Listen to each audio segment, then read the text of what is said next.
After coming home from a week-long honeymoon, we heard strange noises coming from inside the house. We were worried that it might be a burglar. Do you hear that? Someone might be in the house. Should we call the police?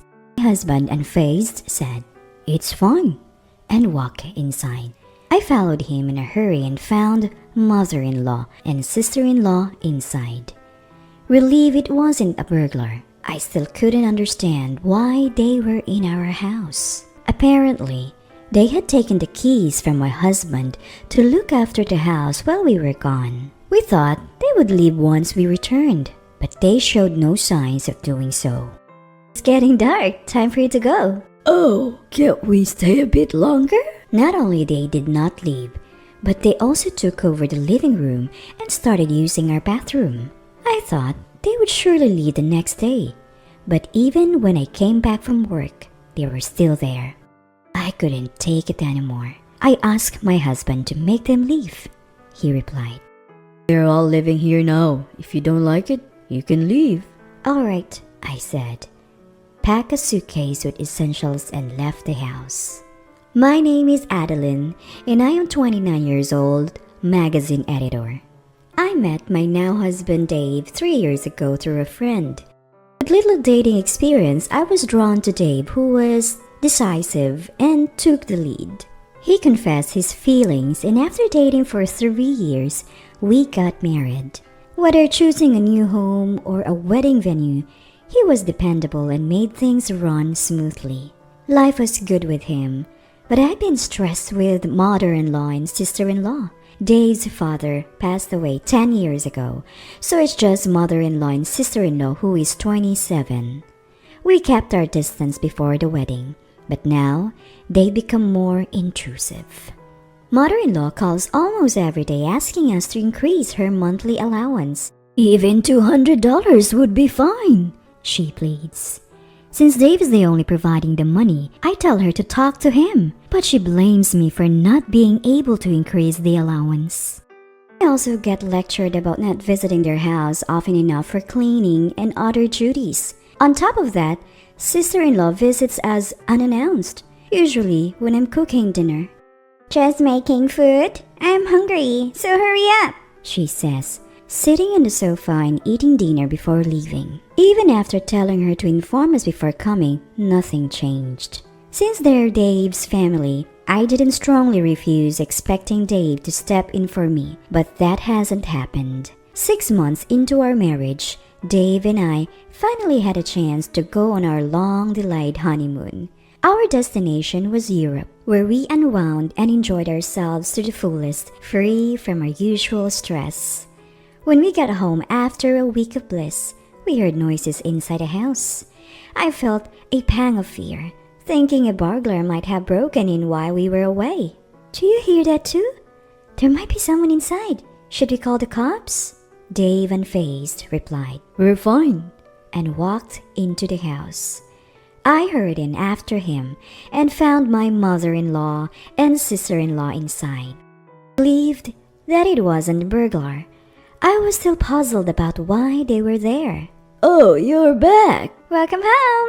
Where are my souvenirs? Did you get the bracelet I asked for?"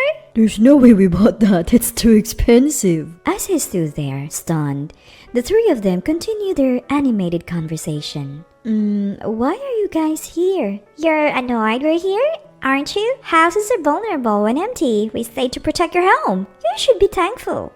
Apparently, mother-in-law and sister-in-law had gotten the keys from Dave to house sit while we were away. I whispered to Dave, "You should have consulted me first." He responded, "They offered to watch the place last minute. I didn't have time to consult you." I decided to let it go, figuring their presence had at least deterred burglars. But when I looked around, every room was a mess. Sister-in-law's clothes filled our closet. Items were strewn all over the living room floor. The living room was littered not only on the table, but also on the floor with all kinds of things, including clothes, bags, remote controls, and comic books. It was exhausting to think about clearing up, especially after traveling, but that wasn't even the main issue. Despite our return, mother-in-law and sister-in-law showed no signs of leaving. "It's getting late. You should head home." We're family. Why bother about formalities? Sister-in-law said, continuing to make themselves at home. I had hoped they'd leave the next day, but even after I returned from work, they were still there. I made it clear they needed to go, but they insisted, "We're family, so don't bother about us." I was still doing all the cooking, cleaning, and laundry. So, Dave and I decided we have to ask them to leave when he got home. While cleaning the rooms, I noticed one of my perfumes was a limited edition perfume that is not available now and cost over $300, so it was something I used to cherish little by little. In a rush, I asked my mother-in-law, and she had no idea about the perfume. When I confronted my sister-in-law, she said, "Oh, I have that," and pulled the perfume out of her bag. But almost none of it was left. I had been saving it, and at least 60% was supposed to be left. "It smells good, doesn't it? My friend said so too, so I lent it to them." She said it so casually without any remorse that I finally lost my temper. "Why are you using it without asking? What you're doing is theft. Did anyone teach you not to steal?" "Seriously? I just borrowed it. Why are you making such a big deal?" "If you only borrowed it, will you give it back?" "Fine, but I used some, so half the price should be okay, right?" "I don't want money. I want the same item back." "Wow, you're pretty. It's just perfume. I know your brand. It's not that expensive." Saying that, she checked the price on her phone. "What? Why is this so expensive? Spending $300 on perfume is stupid. If it's so important, look it up." She seemed flustered, realizing it was more expensive than she thought. "It was important, so I only use it at home. I never thought I have a thief as a relative who'd barge in and use my things." "Call me a thief for using some perfume." While we were arguing, Dave came home. What's all this noise? "Listen, Ro, I use a bit of her perfume, and she's calling me a thief." Leaving the loud sister-in-law in the living room, I explained everything to Dave in the bedroom. I can't take it anymore. Kick mother-in-law and sister-in-law out! Don't get so mad. I hadn't told you yet, but we're all going to leave here now. I was stunned by the unexpected news. Our old house is falling apart. We were debating repairs or moving. Living here saves money, and we have room. Why didn't you consult me? Don't I contribute to the mortgage? Mom already started selling the old house. We're all living here. If you don't like it, leave. I felt my affection for Dave cooling at his unilateral decision. Understood. With that, I began packing only the essentials into my suitcase. Dave didn't stop me. Instead, he said, "Running away after a fight is childish," and returned to the living room. Mother-in-law and sister-in-law smirked as they watched me pack. As soon as I stepped out the door, they locked it behind me. I had no intention of ever going back to that house, so I felt nothing about leaving. I stayed at a hotel and contacted my boss, so I often consult with, to take a few days off. During that break, I found a new place to live and informed my parents that I had moved out because my mother-in-law and sister-in-law had moved in, and Dave told me to leave. I also told my worried parents that I planned to divorce Dave. The only message I received from Dave during this time was an email saying, "You can come back if you repent." They both said they'd forgive you. When I told Dave over the phone that I wanted a divorce, he first responded, "You're divorcing me over this? Can't you just put up with it a little longer?" But when he realized I was serious, he agreed to the divorce. Things progressed smoothly after that, and the divorce was finalized within a few days. I wanted to end things quickly and sever ties, so I left the house the day without any division of assets. Though we had been married for less than a year, the divorce led to concerned questions from friends and those around me. The old me might have said, "It's nothing," and kept quiet, but I was over it and told everyone what had happened. Everyone was sympathetic and supportive, so I'm glad I spoke up. Living alone now, I no longer have to spend time on household chores and can focus more on work. I came up with 3 times the usual number of projects and even offered support to those who were struggling. Though my boss was concerned for me, I was grateful to throw myself into work, as being alone would bring back painful memories and make me wonder if I was also at fault. About 5 months after the divorce, Dave called. I had left most of my belongings at the house, so I thought the call might be about disposing of them and answered. At first, he asked things like, What are you doing now? And are you living alone? avoiding the main topic. Although Dave is the kind of person who gets grumpy if you don't get to the point, I had to bring it up because time was precious. Call. I want to get back together. I had no intentions of reconciling, so when I tried to hang up, Dave hurriedly stopped me. Wait, there's something else I have to say. What? I'm busy, so make it quick. Can you lend me some money? I'm having a hard time with the mortgage payments. Though the mortgage was challenging for Dave alone, it wasn't an amount he couldn't afford on his income. It turned out that Dave thought he'd get a raise soon and would be able to maintain the house even after the divorce. However, the raise didn't happen, and he was told future raises would be difficult, so he decided to quit and find a new job. He thought he'd easily find a job with better conditions, but could only find places offering less pay than his previous job. I can't lend you any money. Please don't call me again. You're still single, right? No one's going to marry an older woman with a divorce history, so you're better off getting back together with me. Feeling demeaned by his comment, I responded, No, thank you. and I hung up the phone.